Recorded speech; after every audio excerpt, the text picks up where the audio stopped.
Welcome to 23 Canva hacks and tricks, tips, tools, I don't know, fun things to do with Canva. Pages. This is super simple but important to know how to do. Copy, duplicate, delete. If you want to move a page up, press the up button, down, press the down button.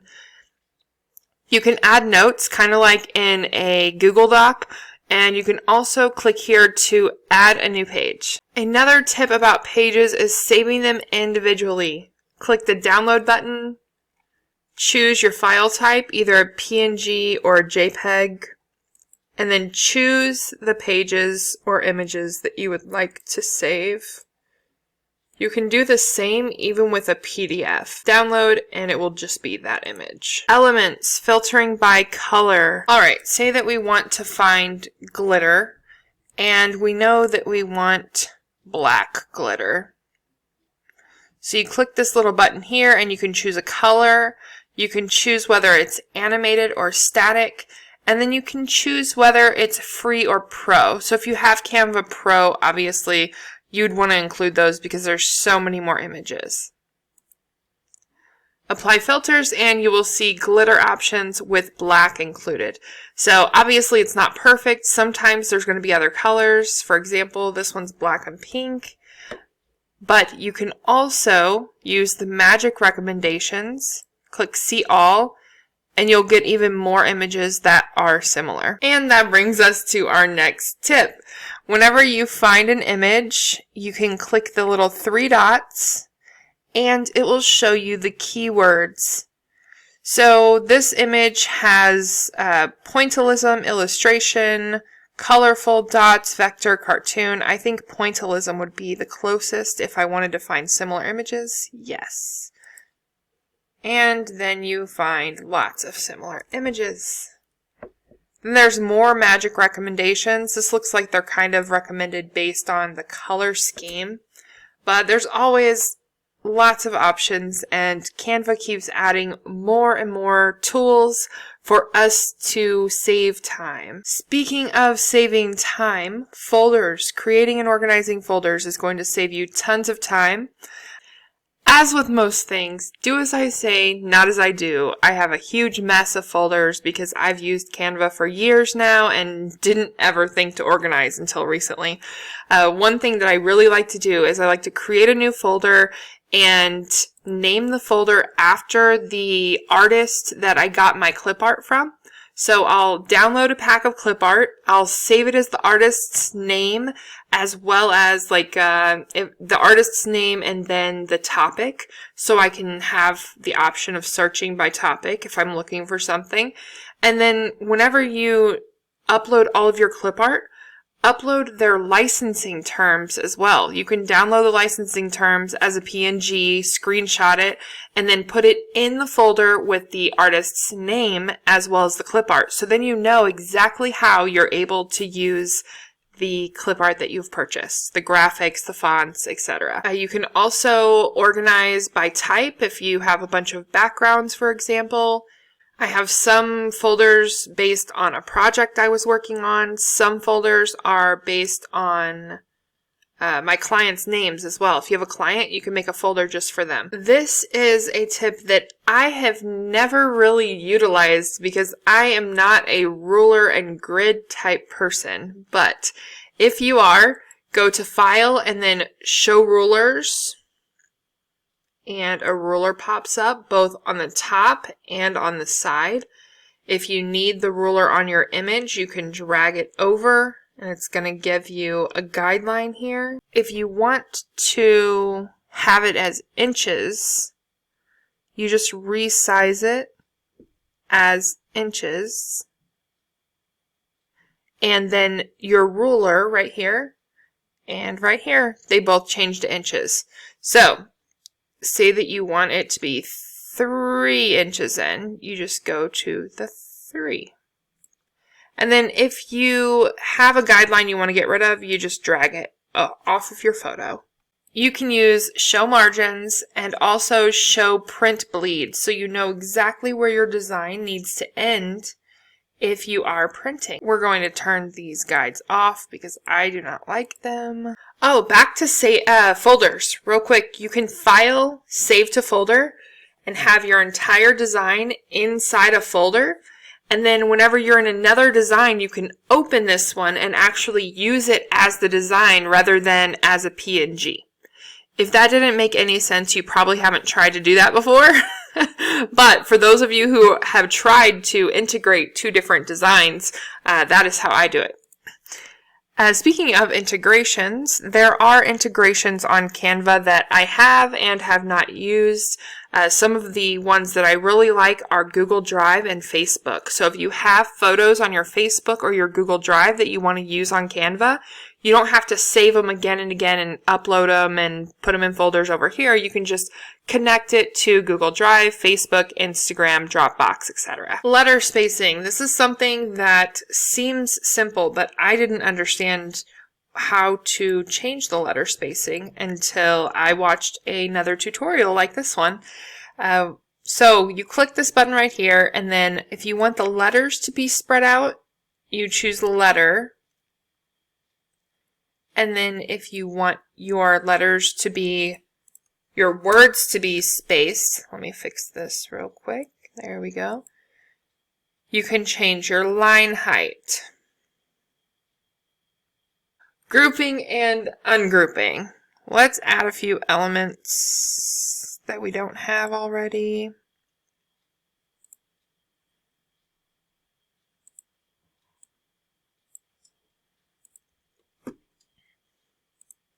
Alright, so if you would like to group two items together, you're going to select one and then hold the Shift key and click to select the other. And then you have both selected and you can move them around as one by clicking Group. So now they are together.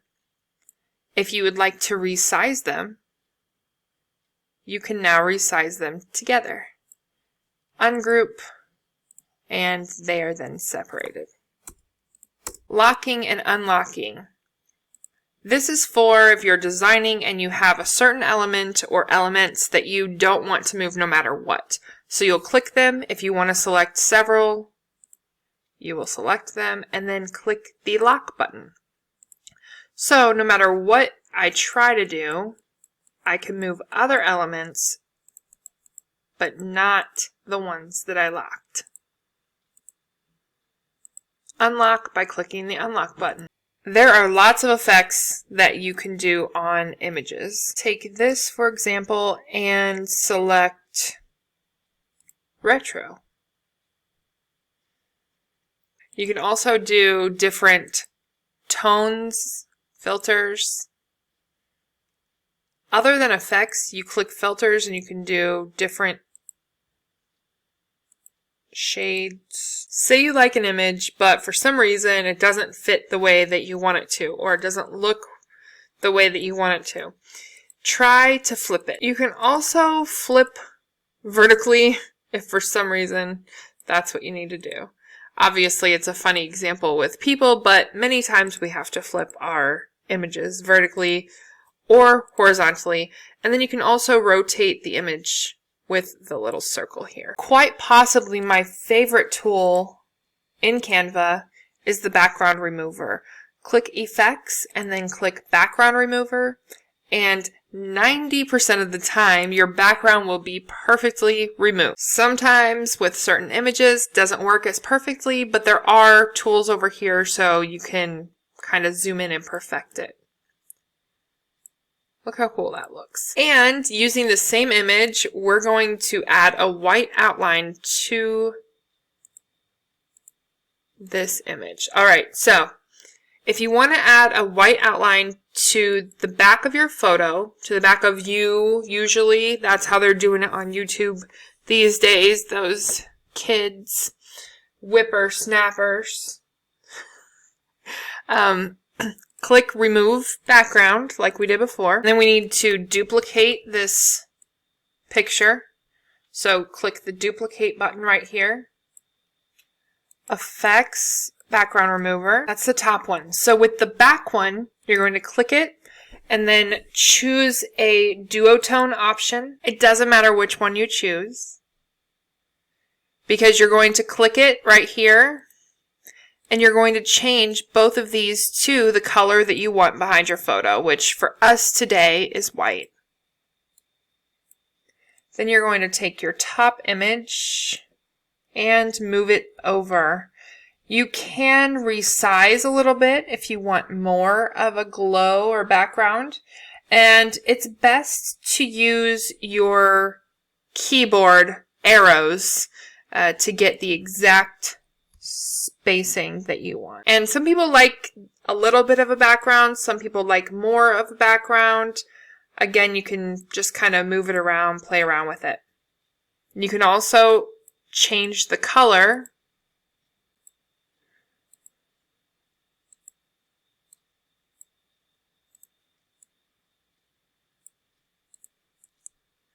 And if you want to blur, you just click adjust, and then you can blur. This is a good way to make drop shadow, both on text and photos. And again, you got to move it around a little. It's not perfect, but pretty cool for Canva.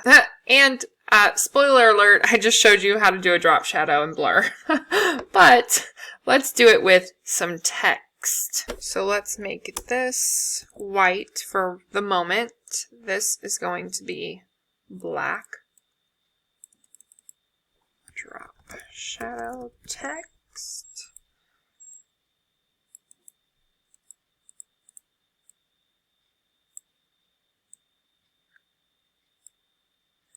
And then we're going to save it as a transparent PNG. So you click PNG, click transparent background, and then choose the page it's on.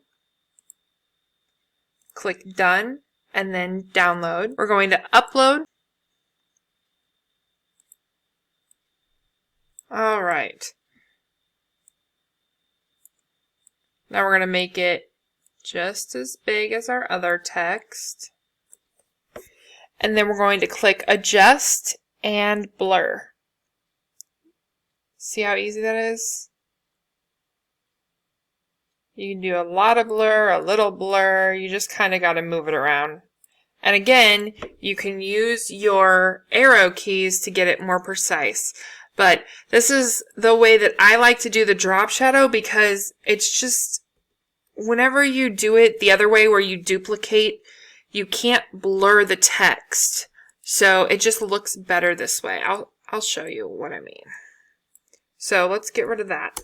This is the way that I learned how to do a drop shadow in Canva. Like, I just learned to do a different color, right? So that's what it looks like. And even if you're to, do it differently and have a background color, for example, like, it's still just really harsh, right? So I like that you can do a blur by saving it as an image. Gradient and transparency. This one's super easy too. Just click this little checkerboard up here, and it makes your text, image, element, everything, whatever you have selected, more or less transparent. Position, forward and back. So say that you want this to go to the front, you pull it to the front. To the back, it's gone.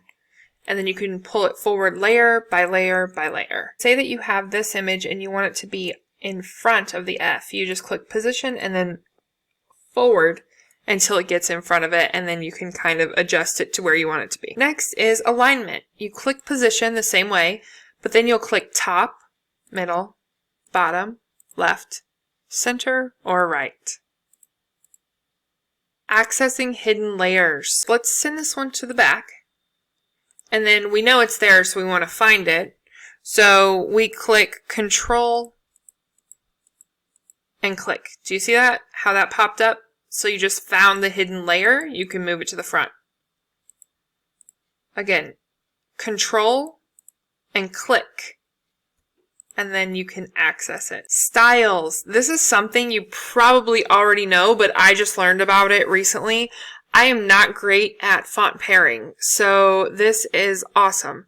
If you click on styles, you can get different styles of fonts. So just click that one, for example, and it changes not just your font, but your entire page, which is really cool. You can see what it looks like whenever you change the entire style.